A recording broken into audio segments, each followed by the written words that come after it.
ಚುನಾವಣೆ ನಡೆದಂಥ ಸಂದರ್ಭದಲ್ಲಿ ಅಧಿಕಾರಿಗಳಾಗಿರ್ಬೋದು, ಇಲ್ಲಿನ ಶಾಸಕರು ಕೂಡ ಕಾಂಗ್ರೆಸ್ನವರೇ ಇದ್ದರು.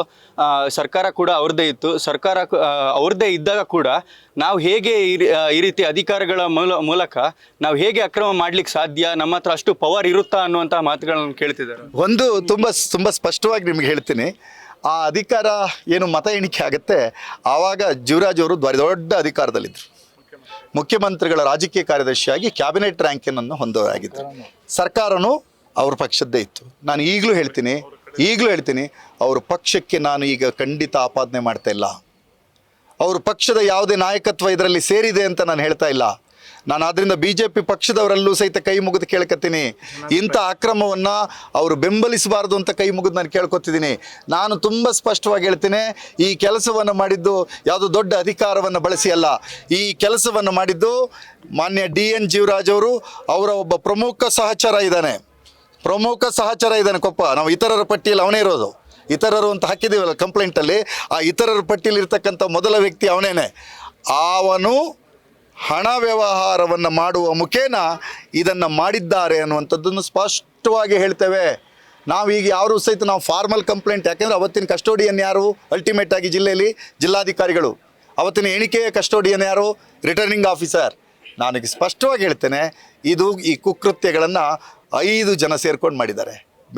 ಬೆನಿಫಿಷರಿ ಮತ್ತು ಸಂಚಿನಲ್ಲಿ ಮೊನ್ನೆ ಜೀವರಾಜ್ ಅವರಿದ್ದಾರೆ. ಅದನ್ನು ಕುಕೃತ್ಯವನ್ನು ಮಾಡೋದ್ರಲ್ಲಿ ಅವರ ಒಬ್ಬ ಪ್ರಮುಖ ಸಹಚರ ಬೇರೆ ಬೇರೆ ದಾಖಲೆಗಳನ್ನು ತಿದ್ದಿರತಕ್ಕಂಥ ಆಪಾದನೆಗಳು. ಇನ್ನೊಂದು ಸರ್, ನಿಮ್ಮ ಎದುರುಗಡೆ ಸ್ಪಷ್ಟವಾಗಿ ಹೇಳ್ತೀನಿ, ಜೀವರಾಜ್ ಅವರ ಎದುರುಗಡೆ ಈಗಾಗಲೇ ಸರ್ಕಾರಿ ದಾಖಲೆಯನ್ನು ತಿದ್ದಿರ್ತಕ್ಕಂಥ ಪ್ರಕರಣ ಇದ್ದು ಚಾರ್ಜ್ ಶೀಟ್ ಆಗಿ ಜನಪ್ರತಿನಿಧಿಗಳ ನ್ಯಾಯಾಲಯದಲ್ಲಿ ಅವರು ಒಬ್ಬರು ಆರೋಪಿ ಅನ್ನೋದನ್ನು ಸಹಿತ ಈ ಕ್ಷೇತ್ರದ ಜನ ಗಮನಿಸಬೇಕು. ಅಂದರೆ ಸರ್ಕಾರಿ ದಾಖಲೆಗಳನ್ನು ತಿದ್ದೋದು ಜೀವರಾಜ್ ಅವರಿಗೆ ಒಂದು ಸರಳವಾದ, ಸರ್ವೇ ಸಾಮಾನ್ಯವಾದ, ಸಹಜವಾದ ಕಾರ್ಯ ಅನ್ನೋದು ಸಹಿತ ಇದ್ರ ಮೂಲಕ ಗೊತ್ತಾಗ್ತಾ ಇದೆ. ಈಗಲೂ ನಾನು ಸ್ಪಷ್ಟವಾಗಿ ಹೇಳ್ತೇನೆ, ಜೀವರಾಜ್ ಅವರು ಸಹಿತ ಒಂದು ದೂರನ್ನು ಕೊಟ್ಟು ಯಾರ್ಯಾರು ಇರ್ತೀವಿ ಅವರಿಗೆ 3 ವರ್ಷಗಳ ಶಾಸಕ ಸ್ಥಾನವನ್ನು ಕಿತ್ಕೊಳ್ಳಿಕ್ಕೆ ಕಾರಣ ಆಗಿದ್ದಾರೆ ಆ ಸಂಬಂಧಪಟ್ಟ ಅಧಿಕಾರಿಗಳು. ಅಥವಾ ಅಂಥ ಕುಕೃತ್ಯವನ್ನು ಮಾಡಿದರೆ ಅದು ನಾನಾಗಲಿ, ಕಣಿವೆ ವಿನಯ್ ಅವರಾಗಲಿ, ಅವರ ಟೇಬಲಲ್ಲಿ ಕೂತ ಸುಧಾಕರ್ ಶೆಟ್ಟರಾಗಲಿ, ಅಥವಾ ಅದನ್ನು ಗಮನಿಸದೇ ಇರತಕ್ಕಂಥ ಅವ್ರ ಏಜೆಂಟ್ ಆದ BS ಸತೀಶ್ ಅವರಾಗಲಿ, ಅವರೆಲ್ಲರ ಮೇಲೂ ಕಾನೂನು ಕ್ರಮ ಆಗಬೇಕು ಅಂತ ಒಂದು ಕ್ರಿಮಿನಲ್ ಮೋಷನನ್ನು ಅವರು ಸೆಟ್ ಮಾಡಲಿ. ಯಾಕೆ ಅದನ್ನು ಮಾಡ್ತಾ ಇಲ್ಲ? ಬಾಯಲ್ಲೂ ಸಹಿತ ಯಾಕೆ ಅದನ್ನು ಹೇಳ್ತಾ ಇಲ್ಲ? ಇವತ್ತು ಪತ್ರಕರ್ತ ಮಿತ್ರರು ಇವತ್ತು ಪ್ರಮಾಣ ಮಾಡಲಿಕ್ಕೆ ಕರೆದಿದ್ದಾರೆ. ನಾವು ಶ್ರದ್ಧೆಯಿಂದ ಬಂದಿದ್ದೇವೆ. ನಾಳೆ ನಾಡ್ದು 2-3 ದಿನ ಕೆಲಸ ಮುಗಿದ ನಂತರ ತದನಂತರ ನಾವೆಲ್ಲ ಕಡೆ ರಾಜೇಗೌಡರು ನಿರ್ಧಾರ ಮಾಡಿದ್ದಾರೆ.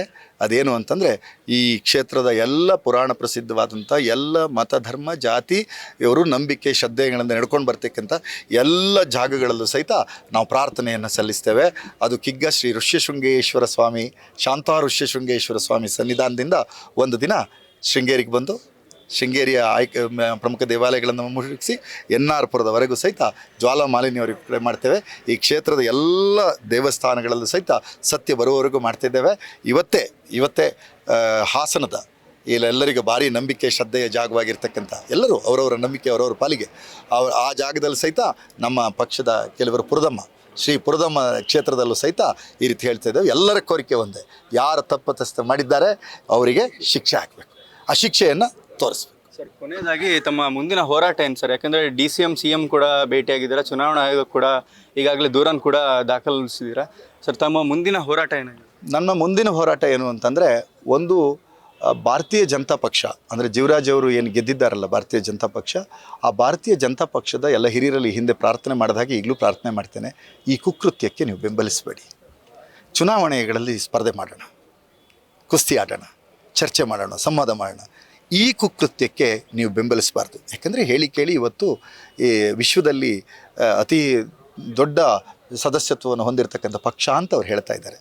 ಅಲ್ಲಿ ವ್ಯಕ್ತಿಯಾಗಿರ್ತಕ್ಕಂಥ ಜೀವರಾಜ್ ಅವರು ನಿಮಿತ್ತವಾಗಬೇಕು, ಅವರೇ ಪ್ರಮುಖ ಆಗಬಾರ್ದು ಅಂತ ಅವರೊಂದು ಬಿಂದು ಆಗಬೇಕು, ಅವರೇ ಸಿಂಧು ಆಗಬಾರ್ದು ಅಂತ, ಅವರನ್ನೇ ಸಿಂಧು ಅಂತ ಏನಾದರೂ BJP ಪಕ್ಷ ತಿಳ್ಕೊಂಡ್ರೆ ಖಂಡಿತವಾಗಿ ಮುಂದಿನ ದಿನಗಳಲ್ಲಿ ಇಡೀ BJP ಪರಿವಾರಕ್ಕೆ ಕಪ್ಪು ಚುಕ್ಕೆ ಬರುತ್ತೆ. ಇದು ಒಂದನೇದು. ಎರಡನೇದು, ಗಾಂಧಿ ಪ್ರಣೀತವಾಗಿ ಅಂಬೇಡ್ಕರ್ ಅಂಥ ಚಿಂತನೆಗಳ ಆಧಾರದ ಮೇಲೆ ಬಂದಿರತಕ್ಕಂಥ ಸಂವಿಧಾನಬದ್ಧವಾಗಿ ಎಲ್ಲೆಲ್ಲಿ ಹೋರಾಟವನ್ನು ಮಾಡಬೇಕು ಆ ಹೋರಾಟವನ್ನು ರಾಜೇಗೌಡರು ಅಥವಾ ನಾವೆಲ್ಲರೂ ಸಹಿತ ಅದನ್ನು ಮಾಡ್ತೇವೆ. ಅದಕ್ಕೆ ಈಗಾಗಲೇ ನಾವು ಕೊಟ್ಟಿದ್ದೇವೆ ದೂರನ್ನು. ಜೀವರಾಜ್ ಅವರು ದೂರು ಕೊಟ್ಟಿಲ್ಲ, ಎಲೆಕ್ಷನ್ ಕಮಿಷನ್ಗೆ ಜೀವರಾಜ್ ಅವ್ರ ದುಡ್ಡು ಕೊಟ್ಟಿಲ್ಲ, ಪೊಲೀಸ್ ಠಾಣೆಗೆ ಜೀವರಾಜ್ ಅವ್ರ ದುಡ್ಡು ಕೊಟ್ಟಿಲ್ಲ. ಸರ್ಕಾರದ ಎದುರುಗಡೆ ಮಂಡಿಸಿದ್ದೇವೆ. ಚುನಾವಣಾ ಆಯೋಗ is a independent autonomous body. ಸರ್ಕಾರಕ್ಕೂ ಸಹಿತ ಅದರದ್ದೇ ಆದ ಇತಿಮಿತಿಗಳಿದ್ದಾವೆ. ಸರ್ಕಾರದಲ್ಲೂ ಸಹಿತ ಮುಖ್ಯಮಂತ್ರಿಗಳು, ಉಪಮುಖ್ಯಮಂತ್ರಿಗಳು, ಎಲ್ಲ ಕ್ಯಾಬಿನೆಟ್ನ ಸದಸ್ಯರಿಗೂ ಸಹಿತ ಸತ್ಯ ಗೊತ್ತಾಗಿದೆ. ನೆನಪಿಟ್ಕೋಬೇಕು, ಅವ್ರು ಯಾರಿಗೂ ಸಹಿತ ರಾಜೇಗೌಡರಾಗಲಿ ನಾವಾಗಲಿ ಇನ್ಯಾರೋ ಆಗಿ ಹೋಗಿ ಬ್ರೀಫ್ ಮಾಡಿದ್ದಲ್ಲ. ಅವರೇ ಅವರ ಮೂಲಗಳ ಆಧಾರದಲ್ಲಿ ಸಂಗ್ರಹಿಸಿದ್ದಾರೆ ವಿಚಾರಗಳು. ಅವರೆಲ್ಲರಿಗೂ ಗೊತ್ತಾಗಿದೆ ಇದೇನು ಅಂತ. ನನಗೆ ಗೊತ್ತಾಗಿದೆ. BJPಯ ನಾಯಕರುಗಳಿಗೂ ಸಹಿತ ಈ ಸತ್ಯ ಗೊತ್ತಿರುತ್ತೆ ಅನ್ನುವಂಥದ್ದನ್ನು ದೇವಸ್ಥಾನದಲ್ಲಿ ನಾನು ಪ್ರಮಾಣಬದ್ಧವಾಗಿ ಹೇಳ್ತೇನೆ.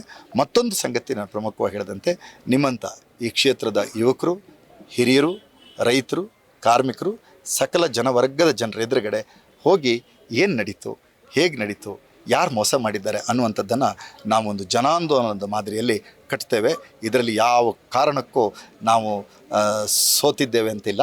ಜೀವರಾಜ್ ಅವರ ಮೊನ್ನೆಯ ಗೆಲುವು ಅದು ಪಡ್ಕೊಂಡಿದ್ದಲ್ಲ, ಹೊಡಕೊಂಡಿದ್ದು. ಅದಕ್ಕಾಗಿ ಇದನ್ನು ನಾನು ವೋಟ್ ಡಕಾಯಿಟಿ ಅಂತ ಹೇಳಿ ತುಂಬ ಸ್ಪಷ್ಟವಾಗಿ ಚುನಾವಣಾ ಎಣಿಕೆಯ ದಿನವೇ ಹೇಳಿದ್ದೇನೆ. ಈಗಲೂ ಸಹಿತ ಆ ಮಾತಿಗೆ ನಾನು ಬದ್ಧನಾಗಿಯೇ ನಾನು ಹೋರಾಟವನ್ನು ಮಾಡ್ತೇನೆ.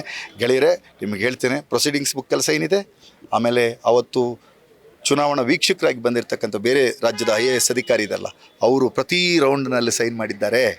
ಸೈನ್ ಮಾಡಬೇಕಾದ್ರೆ ಪ್ರತಿಯೊಂದನ್ನು ವೆರಿಫಿಕೇಷನ್ ಮಾಡಿ ಸೈನ್ ಮಾಡಿರ್ತಾರೆ ಅನ್ನುವಂಥದ್ದು ಭಾರಿ ಪ್ರಮುಖವಾದ ಸಂಗತಿ. ಇಷ್ಟನ್ನು ಇಷ್ಟು ಸತ್ಯಗಳು ಸತ್ಯ ಇದರಲ್ಲಿ ಒಂದೇ ಒಂದು ಶಬ್ದ ಸುಳ್ಳಾಗಿದ್ದರೂ ಸಹಿತ ನಾನು ನನ್ನ ತಲೆದಂಡ ಆಗಲಿ ಅಂಥೇಳಿ ದೇವರಲ್ಲಿ ಪ್ರಾರ್ಥನೆ ಮಾಡ್ತೇನೆ. ಈ ರೀತಿಯ ಇನ್ನಷ್ಟು ವಿಡಿಯೋಗಳು ನಿಮಗೆ ಸಿಗಬೇಕೇ? ಹಾಗಾದ್ರೆ ಈಗಲೇ ನ್ಯೂಸ್ ಮಲ್ನಾಡ್ ಚಾನೆಲ್ನ ಸಬ್ಸ್ಕ್ರೈಬ್ ಆಗಿ, ಕೆಳಗಿರೋ ಸಬ್ಸ್ಕ್ರೈಬ್ ಬಟನ್ ಮೇಲೆ ಕ್ಲಿಕ್ ಮಾಡಿ ಉಚಿತವಾಗಿ ಸಬ್ಸ್ಕ್ರೈಬ್ ಆಗಿ.